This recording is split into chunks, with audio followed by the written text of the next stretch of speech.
How far into the pits of hell does society have to go until men radically accept that do as I say, not as I do, so-called leadership doesn't work?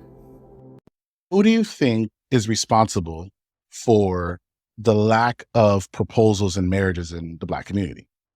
Well, it has to be the men. They're the ones that propose. Good. Okay.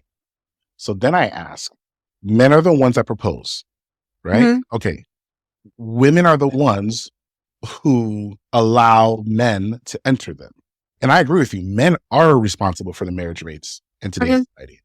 You can blame women, all these independent, you can blame them all you want to. At the end of the day, the women who are independent, something tells me 98.999% of them are not virgins, right? Someone's messed around with them before, right? I'm 100% agreeing with you that men are responsible, Black men are responsible for the lack of Black marriages in our community. Who is responsible for the casual sex that happens? Am I talking about heterosexual male-female unions in our community? I think the men are responsible for it, 100%. Okay. No hesitation. Okay. The reason why I say that is because we talk a lot about things like the men leading, right? We have a lot of conversations in the public narrative about men being the ones that are supposed to lead and women are supposed to follow. Mm-hmm. But part of the reason why dating, relationships, families, and marriage are in the state that they're in right now is because women followed men's lead. That's why we're here right now. What I mean by that is a lot of men think leading means telling women what to do. But what leading actually means is modeling the behavior that you want to see in those that are following you.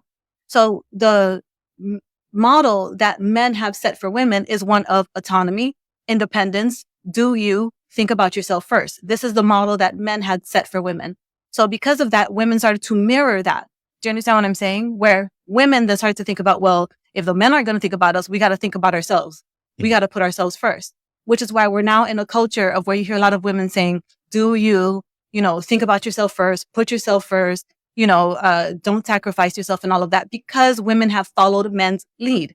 That's why we're in the state that we're in now. So when you ask me the question about who's to blame for the hookup culture and, people having sex, I blame the men 100%.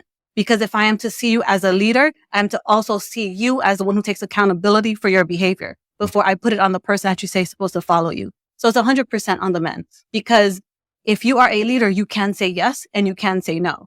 Whether or not she opens her legs or not does not force you to say yes.